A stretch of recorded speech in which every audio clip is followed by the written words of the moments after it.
but James Ham joining us here live from the bowels of the Golden One Center. Hammer, how are you? You doing okay, Ace fan? Yeah, it's been a rough day, and it's going to be a rough week, and I think it's only going to get worse. And Probably a rough lifetime as a. yeah, no, I mean, we get to see some winning years ago, but and you know, at least they make the playoffs most seasons. But this is one of those days where you knew it was coming, and it just doesn't feel good. You know. Yeah. I mean, what do you think there's is this all like part of a bigger plan for these A's guys to try? I mean, people would think, the cynics would think that they're trying to do this to make sure fans have no reason to come. And if the Howard terminal situation doesn't rectify itself, they'll have all the ammo in the world to be like, well, we tried. Nobody comes to the games. Let's go to Vegas. I don't know if I buy that. I mean, I don't think it's part of a bigger plan. I think it's part of a bigger scam, to be honest with you. I think A's ownership are trash, absolute trash. They're billionaires. They're like a top 5 richest owner in the game, and they refuse to put a product on the field. And they don't want to spend money. It's not a small market. It's a large market team. They're about to be a tax, like a welfare team. How this is a welfare team, I don't understand. And so, like, look, at some point, you know, people want to talk about like an owner like Vivek Ranadivé. Vivek puts money out there. I mean, this team has a $131 million payroll. Like, that team they refuse to put money into it. And the stadium is the worst ever. I mean, the worst part about Oakland, like, I remember going when I was like 13, and you peed in a trough, and you still pee in a trough at the Coliseum in 2022. Like, it's like this, like 20-foot long, like old, like it's just porcelain trough. It's just an absolute embarrassment. I mean, the visiting toilet backs up in their dugout. You know, we remember Fernando Rodney getting locked in the bathroom when he was with the Detroit Tigers. Like that's where people who like are just all over Vivek, they need to understand, like, Could be worse. Yeah, they are the absolute worst owners in professional sports, and they have good people who bring in good talent who make them look not quite as bad, but they deserve everything that they get. And I mean, it's just absolutely horrible that that now they're selling off a team again. You know, you easily could have. These guys are under team control for another 2 or 3 years, all of them. Right. You know, maybe Chris Bassett, I think, had 1 year left, but most of these guys have years left of arbitration and stuff. They don't even want to pay arbitration dollar. It's just pathetic. It's like if Vivek kept the Kings in Arco, as it is now, like with seats pulled out and everything. It's like, this is where you got to play. Yeah, if he did that, but he also ran a $100 million payroll, like, and then every time someone got good, you traded him off for draft picks again and again and again. And you know, the problem they have now is that they can't get anyone that's good. You know, that's the tough thing about basketball. Real quick, Dame, I just want to ask James this: do you think anything will change if they get the stadium built in Oakland, or is this just how he owns this baseball team? You know, I think the good thing is if they get the Howard Terminal stadium built, the team goes up in value tremendously, and he should bail. Like, there's somebody who wants to buy this team. There are plenty of people that would buy this team and put their money into it and enjoy the process. And he's just not one of them. Like, I don't even think he has a good time with it. He's not even there. He's not even present. You know, again, Vivek sits courtside and watches his team get clubbed every night, and he's sitting there taking it. That's not, you know, Fisher or anyone else who's on this team for a long time. You're listening to D'Lo and Casey on ESPN 1320 KIFM West Sacramento, KRXQ HD2 Sacramento and Odyssey Station, and driven by Lasher's Elk Grove Dodge. Proper introduction, our 1320 Kings insider and creator of the Kings Beat, James Ham, with us here live from the Golden One Center as the Sacramento Kings will take on the Chicago Bulls tonight. We were talking about Vivek earlier. I'm not quite sure how we got there, but what do you think? Like, what does Vivek think of all of this? Does he recognize there's something wrong here? Maybe. First of all, they haven't let us talk to Vivek in a long time. Yeah. Like, we get to see him from across the room, but that's about it. I think clearly he doesn't want to fail. Like, that's not why he bought this team. I think that's something that, you always have to keep in mind. This is not like, again, it's not a bad owner who refuses to put out money. It's an owner that, is meddlesome for sure, but also he's impatient. He's impetuous. He pulls the plug too quick on certain things and not quick enough on others. So I really do think that at some point you always hope that, yeah, he'll get it and that he'll be better. But we're like, this is season 9, right? So it's not gotten better. He hasn't gotten better at what he's doing. He's faded away from the media a lot more, which is a good thing in certain aspects, but also like the accountability issue isn't there. So, I think the last time we really got to see Vivek at all was when they named the media entrance after Jerry Reynolds. And even that was very Jerry-centric. It wasn't built for questions on anything else.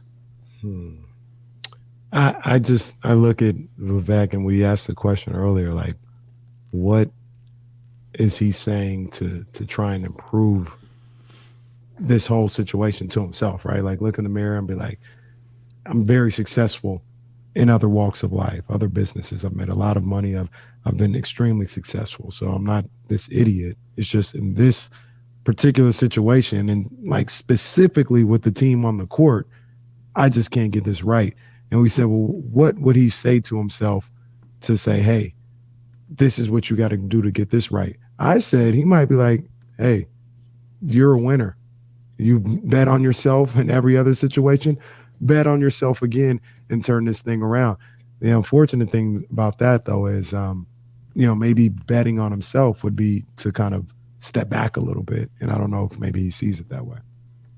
Yeah, I don't think he's going to step back. I think that if somehow like he does actually get in on this Chelsea sweepstakes, he would have to take some sort of step back, and someone else would have to be like a primary here in Sacramento, you would think. I don't think you can try to manage two places on. And isn't that trending towards his son? Yeah, his son was a big part of what was happening here for a while, but he's taken a pretty substantial step back. We haven't seen Anil in a while. I know he's been in Miami. They've been doing some other business things there, family stuff. And so he hasn't been here nearly as much, maybe in the last year. But I've told you guys this before. Like, if somehow I stumbled upon, a winning lottery ticket or some, Flugelbinder or something and made billions, I would, and I bought a team like this, my son would be with me every day. Like my oldest, we would run the team together. We would have all kinds of ideas together. Like, I can't fault a guy for having like his line of succession, like literally there working with him. If there's going to be a voice in the room, that's a good voice in the room, because there's always an interesting father-son dynamic. There's always, as long as it's not those two competing, then I think you're okay. So I've always said, like, I have no problems with that. I have no problems with him being in high-powered meetings here in the arena. I kind of want someone that knows basketball and all that stuff, but also it's like on-the-job training. At some point, this will be someone else's team. Vivek's not going to live forever. No one gets to. And so, you want to have something in place so when he does walk away, that, the person knows what they're doing and can step in and actually be productive. Well, to be fair, you and your son have years of team ownership experience together with the fantasy football teams that you've played in for the last decade and a half. So, I mean, to be fair, it's not really the same type of comparison. Well, we'd be really good because we've won fantasy football Super Bowls, so we would be extremely successful. That like the 4-on-5, Well, that's right. cherry That's picking what idea. that's true. Yeah, You see that CYBL fifth grade tournament I won? Yeah. That's what he would say. And I've coached winning soccer, so I could go buy Chelsea clearly right now. See, I'm good. we could get this done. If we just need to put our heads together, we could get this done. Let's shift to what's going on the court. Domantas Sabonis missed the last game for personal reasons. By the way, back tonight. Yeah, he's back. He was at shoot around this morning. Him and Dante DiVincenzo were on the far court shooting together, laughing, having a good time. The word on the street is that the Sabonis had a baby, and that's why he missed Saturday. Although, the team can't confirm it. That's for a player to confirm. So we'll have to wait until we get Sabonis to actually have that conversation. He's back, and he should be fresh and ready to go. He's an impactful player, and I think the Kings would have had a really good shot to win over the weekend if they had him. So why Damian Jones over Rashawn Holmes? First of all, I'm going to back Damian Jones on this. Damian Jones has earned it. He's been playing really, really well most of the time. And he's a guy who had to go out there and take in chops against Jokic a couple of times. He's a guy who has shown up every day and worked really hard. And I'm not saying that Rashawn Holmes hasn't. But Rashawn Holmes also sat out a couple of games for personal reasons, where he sat on the bench, he went to shoot around, he went to practice. At a certain point, is he ready? And, he's only played with the game the other night. That's only his second game since the All-Star break. So, is he ready to step in and play major minutes? I think Damian Jones at some point, he did not have a great game, for sure. He absolutely got killed on the glass by Hassan Whiteside. But Hassan Whiteside's also a gigantic human being, and Damian Jones just isn't that type of. He's a pick and roll player, just the same way that Rashawn Holmes is a pick and roll player. They're more of a rim running guy. So look, if Rashawn Holmes is going to play off the bench, keep him in his role. I'm okay with that. Yes, and that's what I figured. We don't know exactly what was going through Gentry's head, but that's kind of what I figured. But I don't know. Maybe I would have looked at that as an opportunity to jumpstart Rashawn, and get him in a situation where, there's an opening at the starting spot.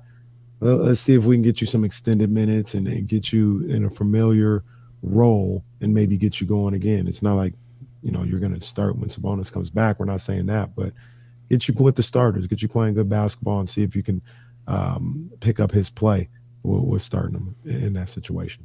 Yeah, what I'm seeing from Gentry right now is he is coaching, he's coaching for wins.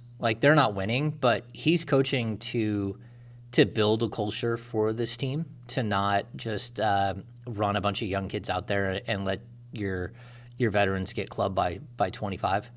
That's, to me, whether it's a mistake or not, I think I would like to see him do quite a few things differently. I don't understand why Dante DiVincenzo isn't starting. To me, that doesn't make any sense. We all know what Justin Holiday is at this point, and that's nothing against Justin Holiday. We know who you are, so we can put you aside. We know that you make $6.3 million, and we know what we'll get from you next year. You're a solid veteran, 32 years old. You know your role. Let's see what DiVincenzo and De'Aaron Fox look like next to each other.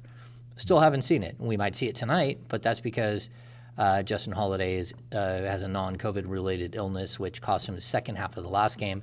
But also, he was not at shoot around this morning, and there's a good chance he won't be there tonight. But you understand my point. He is coaching as if he's in it. This team is fighting for a play-in spot, and they're not fighting for a play-in spot. They're fighting tooth and nail to hold on to the 6th worst record in the NBA so they can get a better draft pick. It's just, it seems like someone didn't get the memo. So yeah, I'm okay with some of the things that are going on, like the Damian Jones thing, again, that kid's been working hard all season long. Every time he's stepped on the floor, he's tried to at least give you something. Some nights he's really good. Some nights he's excellent. Some nights, he struggles. He's a young player who hasn't played major minutes. But for me, like, there's other spots on the team that I'm, like, scratching my head. Why Chimezie Metu isn't playing over Trey Lyles, or why they aren't splitting minutes more. There are some things that I would like to kind of figure out. So Justin Holiday may be out. Jeremy Lamb is out, right? Yeah, Jeremy Lamb is out for personal reasons tonight. Okay. Yeah. I don't think he will be here. So those are a few things to watch as we head into tonight's game against Chicago, which, of course, we will talk about with James Ham when we return. Plus, James sat down with De'Aaron Fox. And so, James, I'm really anxious to get what your takeaways were with that conversation that you had with De'Aaron, and get your thoughts on his recent play, which just continues to be absolutely stellar. We'll talk about that as D'Lo and Casey continue with James Ham live from the Golden One Center here on Sacramento's home for Real Kings coverage. It's ESPN 1320. All right. How you doing, James? Good. It's been a busy day. I came down for a shoot around, and me and Brendan Nunez have been hanging out all day. So, good. Say hello, Brendan. There he is, the Heartbreak Kid. Hey. What's up, buddy? He can't hear you. Oh, of course not. They called you the Heartbreak Kid. Have you been to Polanco Cantina yet? Yeah, I've been there, I don't know, 2 or 3 times. I went there with Doug when it first opened. I went there with Amick. I think there was one other time I've been there. I like those tacos, man. Jeez. I went to Zocalo in downtown today with Brendan, and I had tacos de Consuelo, which is like one of the greatest things of all time. It's the bowl of like chicken and cheese and onions and chorizo sauce. Yeah. I need to get out there to downtown. Yeah. Some spots I'm missing out on. It had been a long time, since I had gone downtown and actually had lunch or anything. Like, we just don't do it very often. Yeah, I need to get down there. Yeah, we went over to Chando's Tacos. We were going to go hit that. Oh, wow. And I think they're closed on Monday, so we got like the locked door. Oh, John Bull, open up your place. What are you doing? Yeah, what's going on? Could have went to Gym Boys, though. Can't go wrong with Gym Boys. Now you need to take out the student loan to get something at Gym Boys, but the tacos are pretty good. It's like Five Guys. Yeah. Actually, it's funny. We always have the conversation that we're in a bunker here, right? And it's like super uncomfortable. And I always worry that the door will close and lock us in. And so Rodney. The door closed, and Brandon went to go open it, and it was locked. And luckily there's 2, but he started to feel the walls closing in like I do. I'm like, I never sit in this room. I don't like to write in this room. Even like non-pandemic times, I sit out where all the dinner tables are, and I write out there at night, which at this point I don't do a lot of writing at night, because once I get done with my post game, I do video and stuff. But yeah, this is an uncomfortable room for me. You're like facing a cinder block wall, no matter where you sit. Yeah. Yeah, those rooms are tight over there. Oh boy. One of the things that's on right now is that I've been watching last couple of weeks is college softball. I've seen about 4 or 5 college softball games. There's nothing else on. I loved watching the tournaments this weekend, the conference tournaments. Are you a bracket guy? Yeah, I'll be a bracket guy. Yeah, I don't play in a bunch of brackets. There's usually one I play in. That's been going on for like 20 years. But I just had a great time watching college basketball this weekend. Like, it's been a long time since I sat down and watched that much college basketball. And like, my opinion changed on a couple of players, like big time. Keegan being one of them. Yeah, but I'm opposite of everyone else. I don't like what I saw at all. Like I like the shooting, but outside of that, like, dude, set a screen. Like, don't just pick up, like, again, they're the Olden Polonese rebounds. He scooped up all the easy rebounds, all the missed free throws and stuff like that. One game he had 9, one game he had 11. I remember maybe 1 or 2 tough rebounds total. Like, I didn't think he was impactful on that side. I thought he shied away from contact. Yeah, I mean, I think my opinion of him went down. I compared him to Marvin Williams last week, and I think that's what I felt like again. On occasion, he's going to do something extraordinary. You're going to go, wow, I can't believe I just saw that.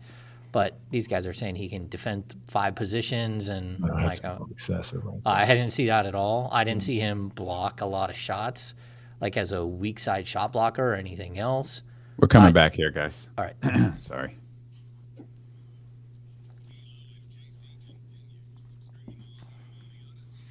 Odyssey app, the best way to listen to us. You can listen to us anywhere in the world. If you're in your car, just grab your phone, get out. You won't miss anything. And, of course, you don't want to miss our conversation with James Ham, 1320 Kings insider and creator of the Kings Beat, who is with us here now, live from the Golden One Center. James, you had a hell of an exclusive with De'Aaron Fox that you wrote about over the weekend for the Kings Beat. What was your biggest takeaway from your conversation with De'Aaron?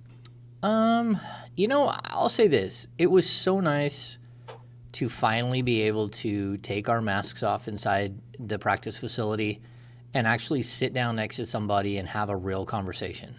That was my favorite part of it. And it's just been so long, and it's such a different setting that it takes a little while to warm people up, to get them like chatting. But I think my biggest takeaway is that he's in a very, very good mental state. Like he is ready to become the player he should become.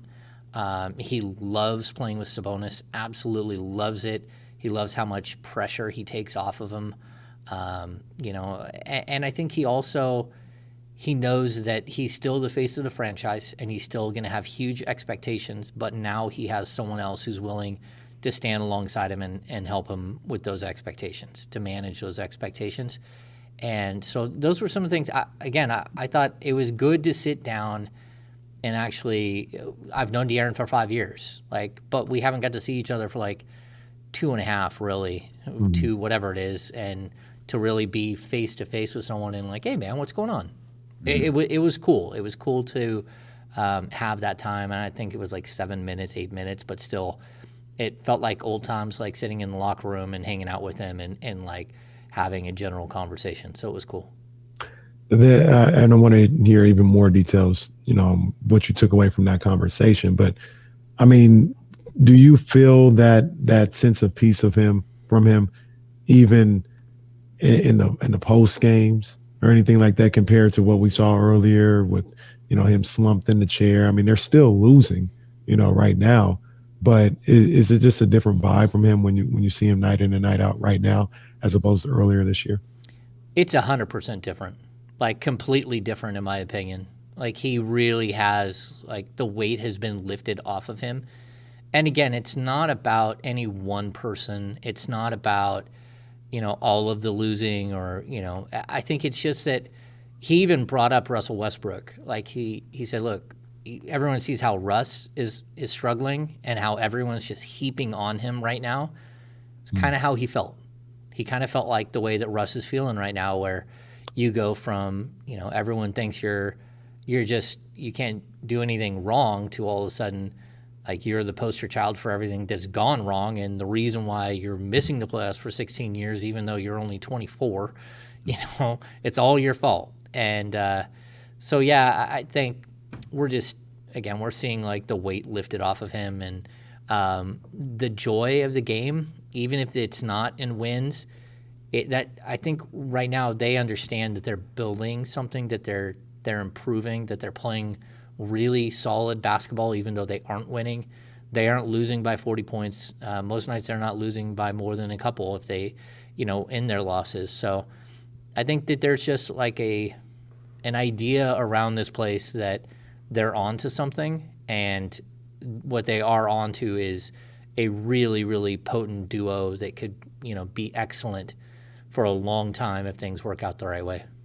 Did you guys get the chance to discuss what are those two? Are they doing things to build chemistry together, or is this just is it all about practice time, game time? Is that how they build their chemistry? Well, I mean, again, I think we go back to why Sabonis missed a game over the weekend.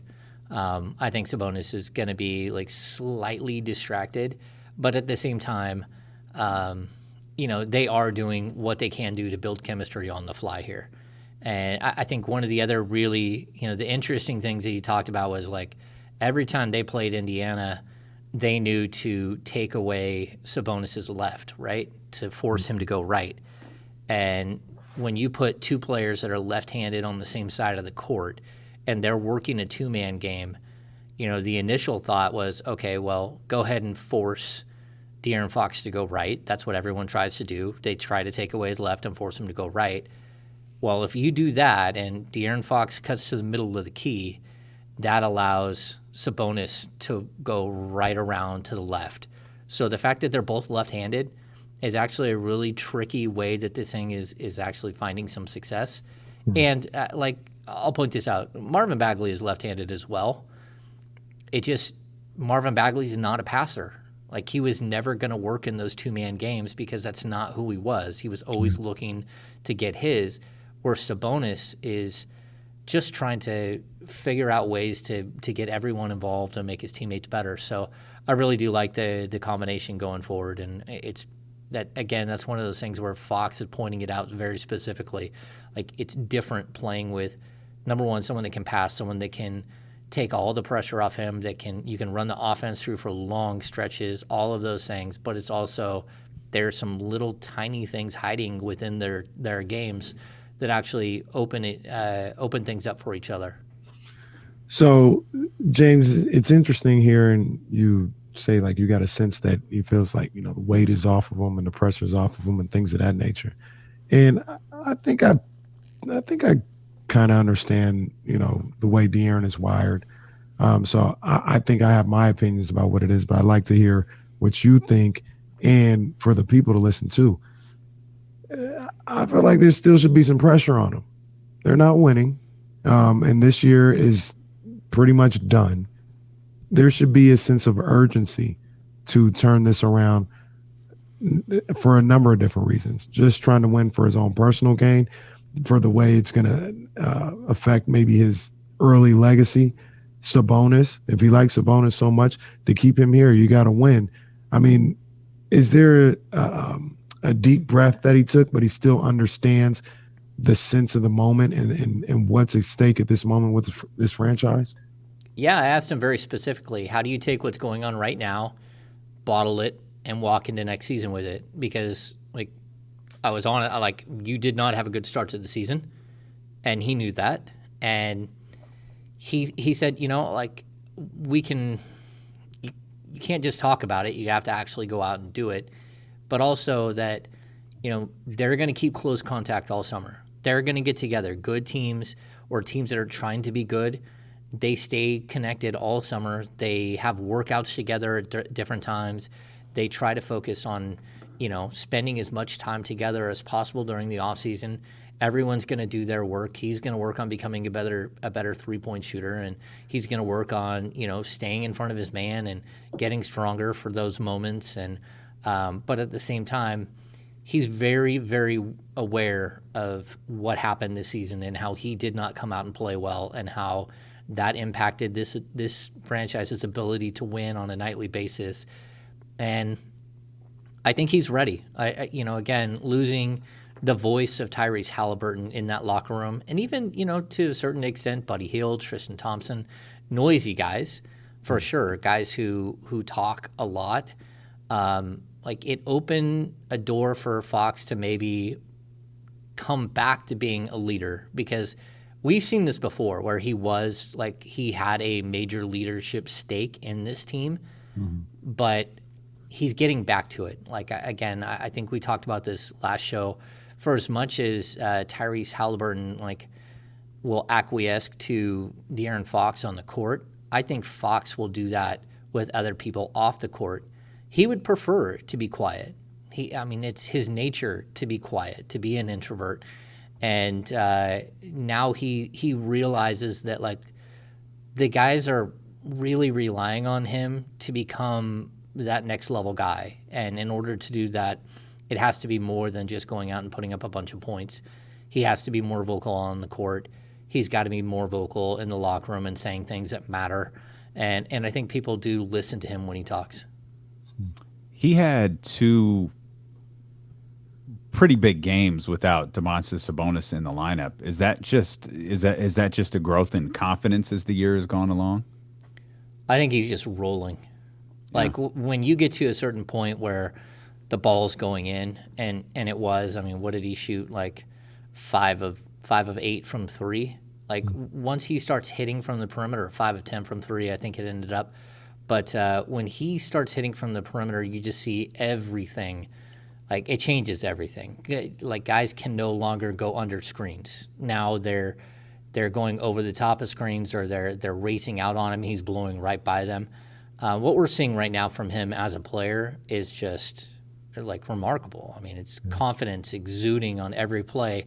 And I think what we saw against Utah was he fully ran out of gas. Like, there's only so many times you can have like 30-something points, high 30s, in the third quarter, and then not have someone else to shoulder some of that load in the fourth. And as soon as they took him off the court, they were losing.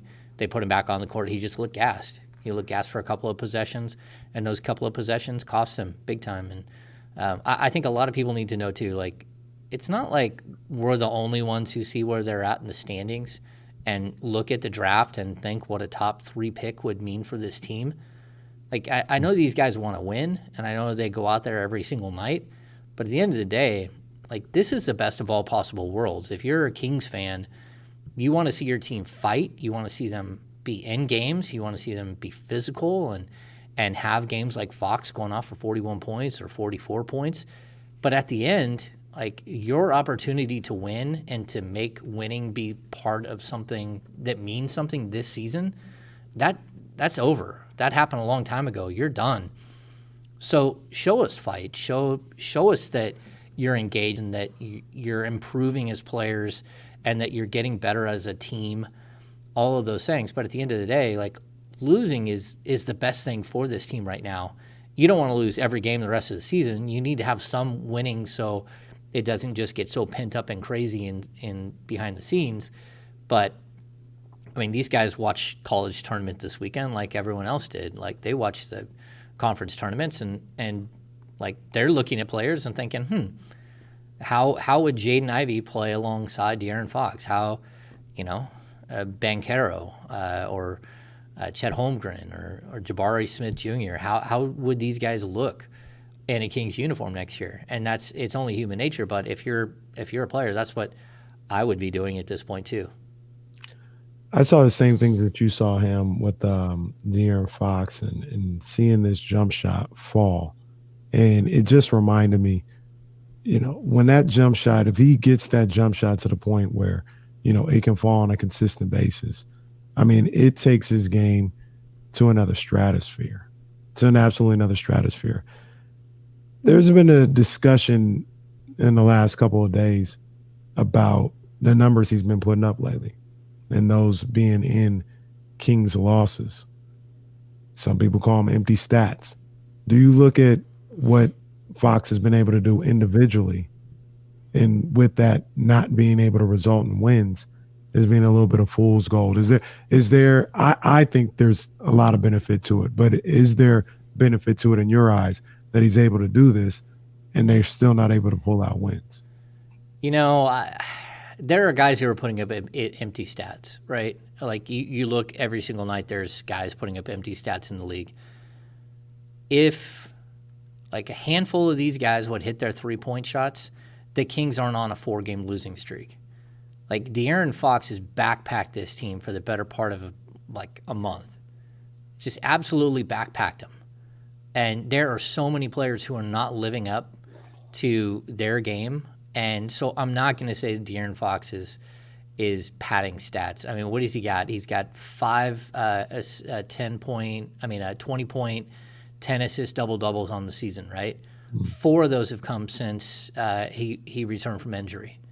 Like, he is doing everything in his power to keep his team in games.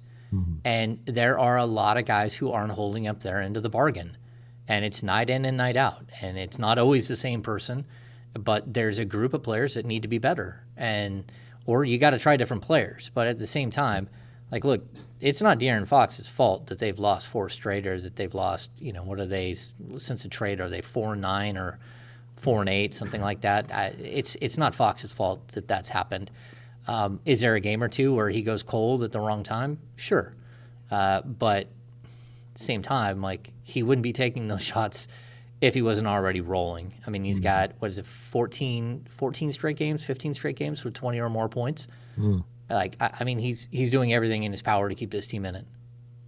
Yeah, the last game he didn't finish with 20-plus points was Kings lost to Houston. Oh, wow. He scored 14 in that one. I did have this is a weird observation as I have De'Aaron's game logs in front of me. They played the Chicago Bulls on February 16th. De'Aaron Fox played 40 minutes and 55 seconds. In the 59 games prior, 58 of them regulation, he had not played 40-plus minutes. The only game he played 40-plus minutes is the 52 minutes he played in the multi-overtime game against the Los Angeles Lakers. Since then, since February 16th, he's played 40-plus minutes 5 times, and against Denver, he played 39 minutes and 54 seconds. I don't know that means anything. It's just Kenny and I used to be really frustrated at the beginning of the year because we'd see De'Aaron Fox playing 30 minutes, sometimes 31 minutes, 33 minutes, and you have just seen this increase as the year as the season has gone along. He comes back from the ankle soreness, and he's just throwing out 40-minute a night, but pretty regularly. Yeah, when you look at he took 8 games off, right? When you take 8 games off, you better come out fresh, and you better be ready to play. And Fox, I think it was Fox, he even said, like, look, like, players used to average 40 minutes a night. Like, that's Latrell Sprewell averaged like 40 minutes a night for like his career. Yeah. I mean, Sprewell played 42 minutes a game, like, for seasons. And so I think we've gotten away from that. That would be my one concern. Again, like, I watched him in the Utah game, and it wasn't just that I thought he ran out of gas. I thought you started to see fatigue set in at one point where he started moving funny, like his body was hurting, and the accumulation of minutes that can happen. But look, again, he took all those games off. He should be fresh. He should be able to finish strong. And the second you take him off the court, this team is not good at all. Like, it is what it is. They're just not good.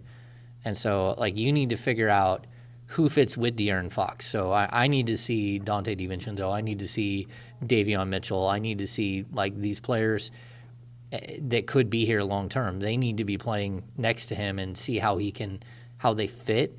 And that's the biggest thing. I mean, this guy should be playing as many minutes as he can down the stretch. Talk to me when you're averaging 38 and a half minutes per game in an entire year. Talk to me then. Yeah. Back in my day, guys used to play 38 and a half minutes per night. Yeah. True story. It's wild that the league has changed so much, and you're still seeing most teams play with like an 8 or 9 man rotation on most nights, like an 8.5 9-man rotation. But guys just don't play the minutes they used to, and I don't even know that it's really translated to players playing like way longer. Sure, LeBron and Chris Paul just continue to play, but the eras before this, Karl Malone missed more games due to suspension throughout his career than he did due to injury. And like, at least that was the case up until his late injury with the Lakers. Like, up until that point, like, that dude went out there and played 80, 81, 82 games every single night John Stockton played the same thing. I mean, all those guys are playing 40 minutes a night. Like, and we can't Jordan. even. Yeah, Michael Jordan was there every night. yeah. And when you're watching the Kings, like you're watching De'Aaron Fox play the entire first quarter and the entire third quarter. Every time I'm thinking to myself, "Oh, he's not going to have enough juice in the tank in the end." And I think the Utah game is the first time that I saw him like fully, like where I'm like, "Oh, you see it, you see him like sputtering." So you mentioned, we need to see Dante DiVincenzo next to Fox. We need to see Davion Mitchell next to Fox and see if that works. We're not going to see that, huh, James?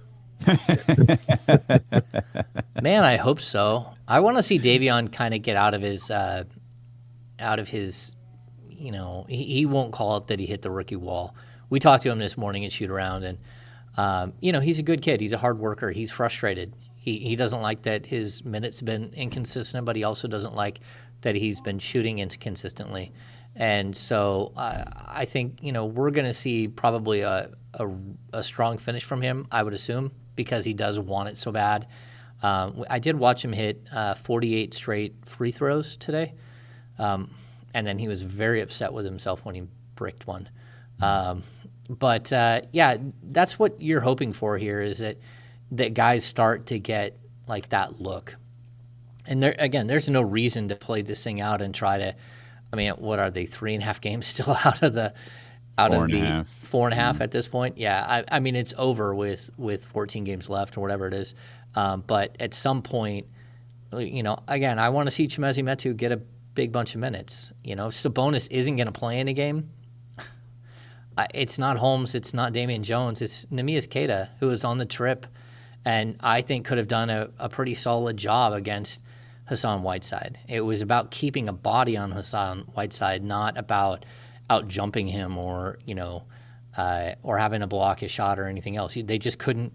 He just bullied his way around and kept grabbing rebounds. So I would have liked to have seen Queta and some of these young guys. Like, you might as well at this point just make sure you know exactly what you have at the end of the season. But the thing about it though, James, is we're not going to see it. Like we don't. It doesn't seem like, I mean, even at this point, Alvin doesn't care what this team looks like next year.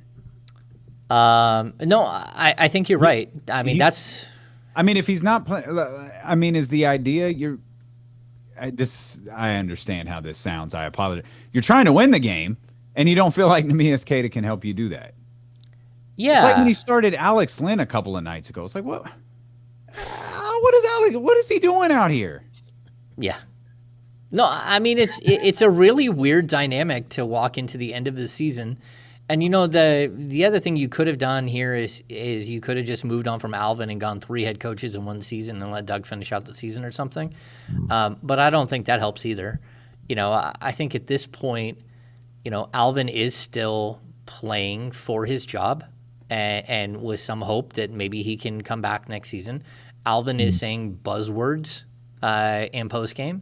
We're hearing things like consistency.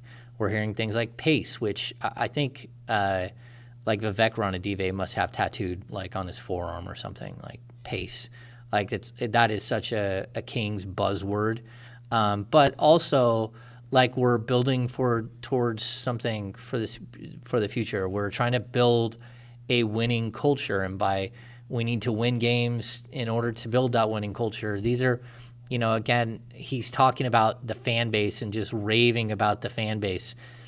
Like, look, Alvin Gentry's not a stupid man at all. Like, all of these things to me feel like he's still fighting not just on the court with his team, but he's still fighting in the media to keep his job for next year as well.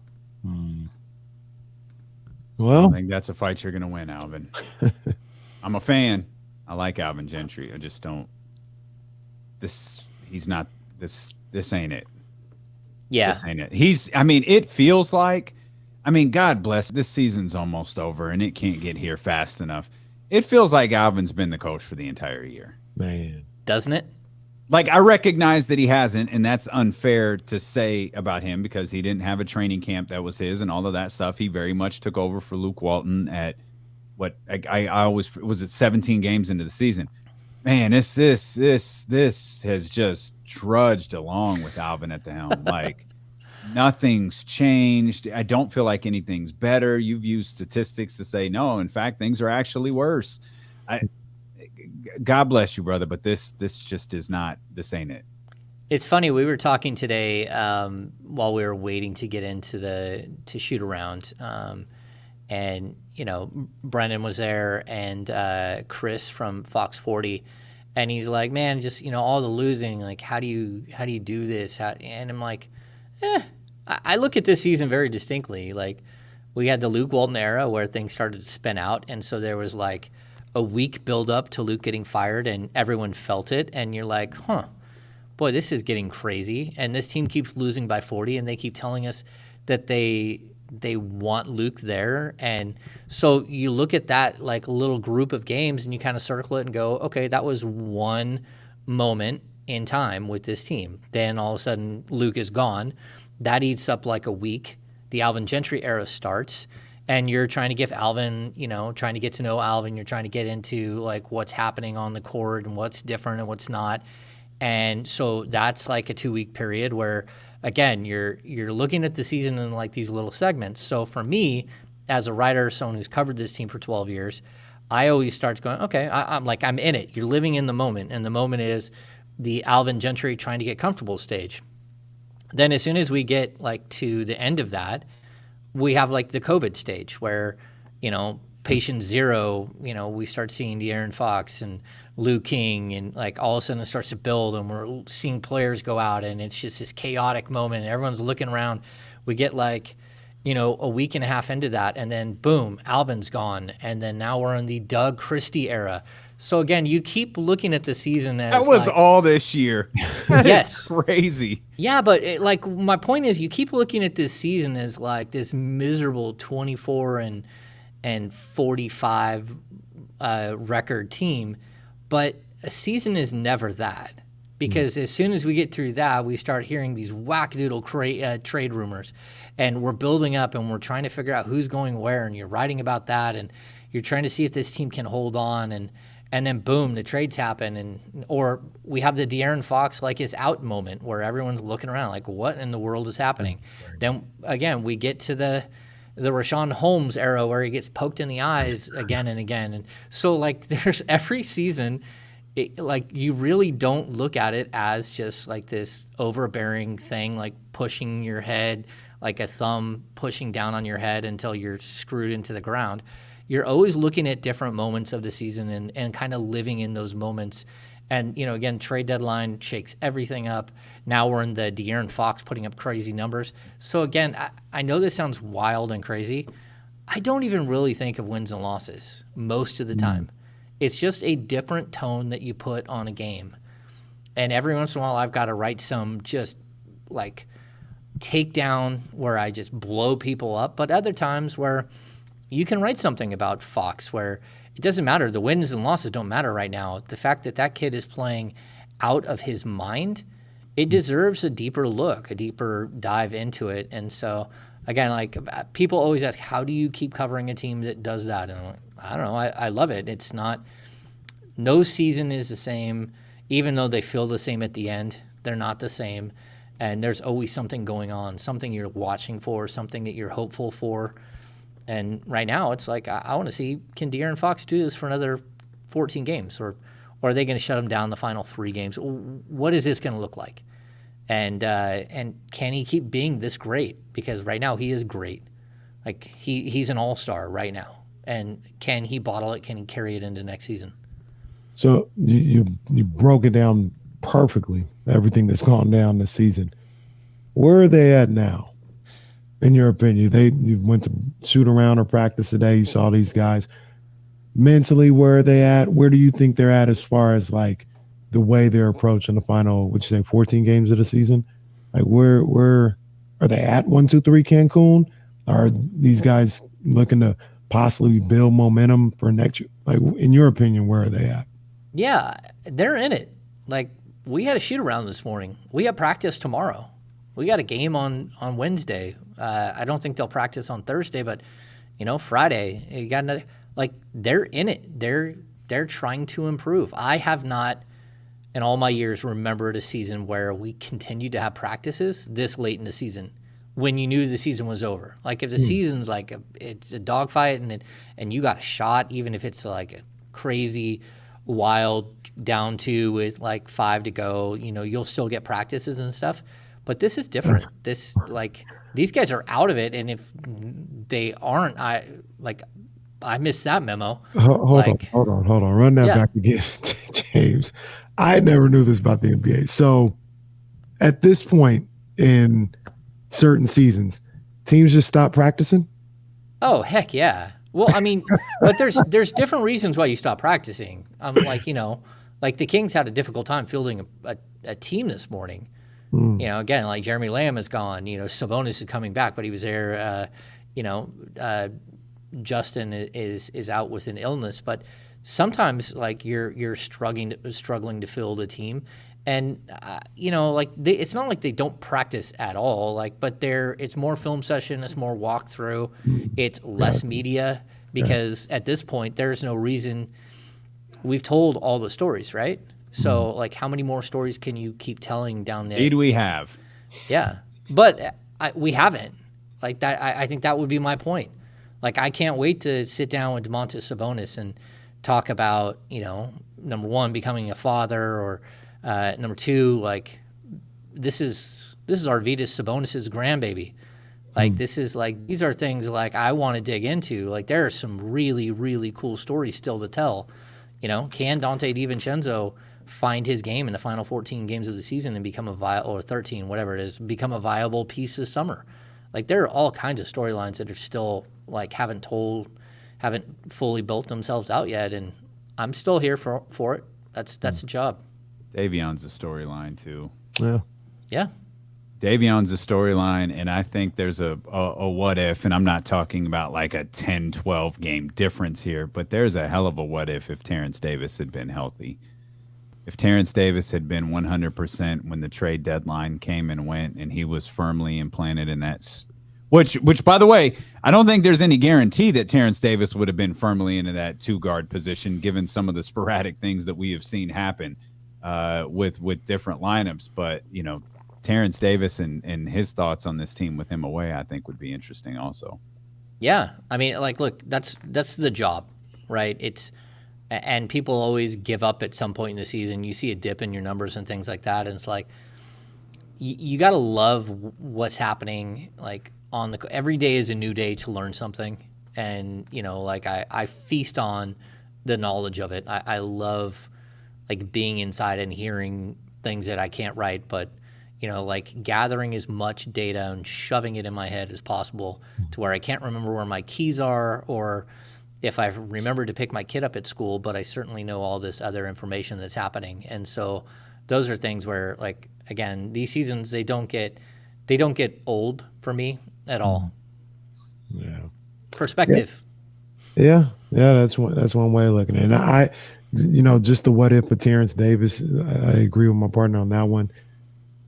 I said earlier, and we'll bring it back to De'Aaron Fox, I still like seeing him play well. I like to see him on a tear like he is right now.